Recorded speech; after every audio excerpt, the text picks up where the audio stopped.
सुषमा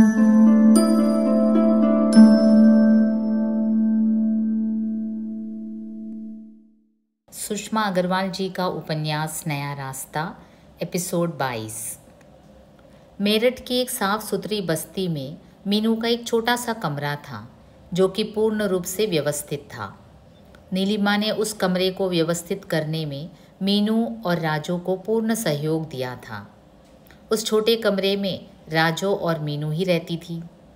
राजू 12 वर्ष की एक छोटी सी लड़की थी, परंतु राजू के पास रहने पर मीनू को अकेलापन नहीं लगता था। सुबह 10 बजे वह कचहरी जाती, शाम को थकी हुई लौट कर आती थी। किसी दिन यदि ज़्यादा अकेलापन महसूस करती तो नीलिमा के घर चली जाती। इसी प्रकार उसका जीवन क्रम चल पड़ा। मीनू को मेरठ आए 10 दिन हो चुके थे। उसे नीलिमा से पता चल गया था कि अमित अभी अस्पताल में ही है। आज मीनू ने कचहरी जाने से पहले ही निश्चय कर लिया था कि वह लौटते समय अस्पताल में अमित से मिलकर आएगी। आज जाने क्यों उसे अमित की स्मृति हो आई। आज मीनू को कई मुकदमे मिल गए थे, इसलिए उसे काफ़ी थकान महसूस हो रही थी। जब वह कचहरी के कार्य से मुक्त हुई तो उसका दिल हुआ कि वह अस्पताल न जाकर सीधे अपने घर जाकर आराम करे। परंतु दूसरे ही क्षण मीनू के कदम अस्पताल की ओर बढ़ चले। उसके हृदय में एक अंतर्द्वंद था। उसका अस्पताल जाना उचित होगा या नहीं। कई बार उसकी अंतःप्रेरणा ने उसे वापस मुड़ जाने के लिए प्रेरित किया, परंतु वह इस अंतर्द्वंद में फैसला नहीं कर पाई। उसके कदम अस्पताल की ओर बढ़ते गए। थोड़ी देर बाद उसने देखा कि वह अस्पताल के सामने खड़ी थी। मीनू ने अमित के कमरे में प्रवेश किया तो देखा कि अमित अपने पलंग पर लेटा हुआ अपनी माँ से बातें कर रहा था। मीनू को देखकर उन्होंने उसे प्रेम पूर्वक बैठाया। उसे देखकर अमित के मुरझाए चेहरे पर भी खुशी की लहर दौड़ गई। तभी अमित की माँ ने मीनू से पूछा, मीनू, तुम्हारी वकालत की पढ़ाई तो पूरी हो गई है ना? हाँ आंटी, मैंने प्रथम श्रेणी में वकालत पास कर ली है और अब यहाँ मेरठ में ही प्रैक्टिस भी शुरू कर दी है। अच्छा बेटी, ये तो बहुत प्रसन्नता की बात है, उन्होंने प्रसन्न मुद्रा में कहा। मीनू ने मेरठ में ही प्रैक्टिस शुरू कर दी है, यह जानकर अमित ने भी प्रसन्नता का अनुभव किया। परंतु दूसरे ही क्षण उसके हृदय की हीन भावना ने उसे उदास कर दिया। अब क्या वह पूर्ण रूप से स्वस्थ हो सकेगा? क्या उसके शरीर के सभी अंग पहले की तरह कार्य कर सकेंगे? आदि अनेक प्रश्न उसके मस्तिष्क में घूमने लगे। अमित को उदास देखकर मीनू ने पूछा, अब आपकी तबीयत कैसी है? तबीयत तो बस यूं ही है, वैसे पहले से कुछ सुधार हुआ है। यह बताते बताते अमित के चेहरे पर फिर उदासी सी छा गई।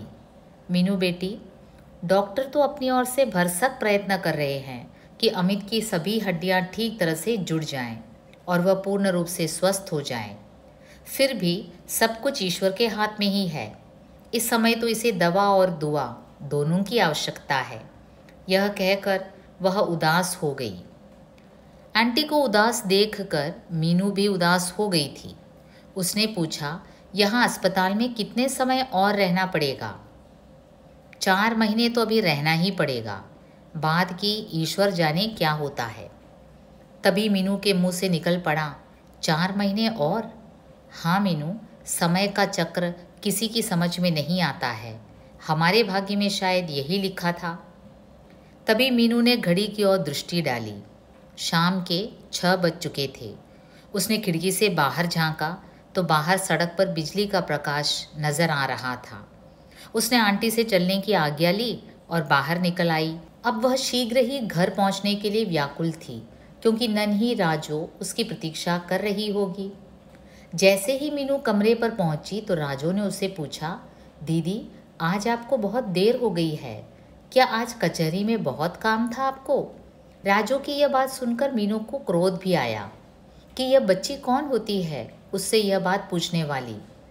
दूसरे ही क्षण उसे ध्यान आया कि कि यही राजो तो इस समय उसका एकमात्र सहारा है। यदि राजो न होती तो क्या वह अकेली यहाँ रह सकती थी? राजो मीनू के लिए एक थाली में खाना लगाकर ले आई और बोली, दीदी आज आप बहुत थक गई होंगी ना, इसलिए मैंने खाना तैयार कर लिया था ताकि आप आकर जल्दी ही खाना खाकर आराम कर लें।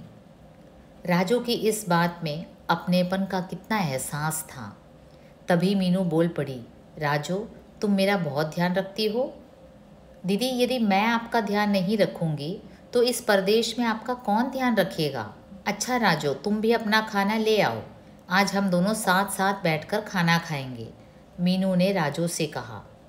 राजू भी दूसरी थाली में अपना खाना ले आई। दोनों ने खाना खाया। राजू अपना सभी काम समाप्त करके अपने बिस्तर में जाकर लेट गई। मीनू भी 1 घंटे तक पढ़ी और उसके बाद अपने बिस्तर में लेट गई। पलंग पर लेटे लेटे मीनू की नज़र राजू पर पड़ी।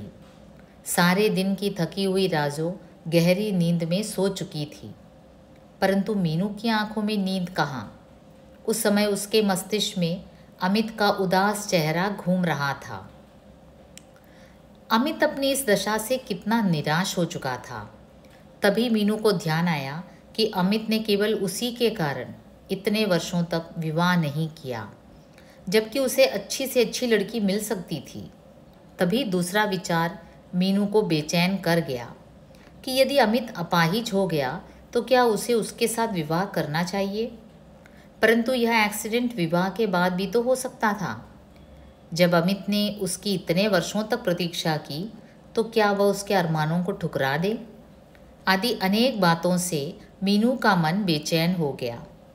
वह पलंग पर लेटी करवटें बदलती रही। कुछ देर बाद उसे नींद आ गई और फिर सुबह देर से ही उसकी आंख खुली।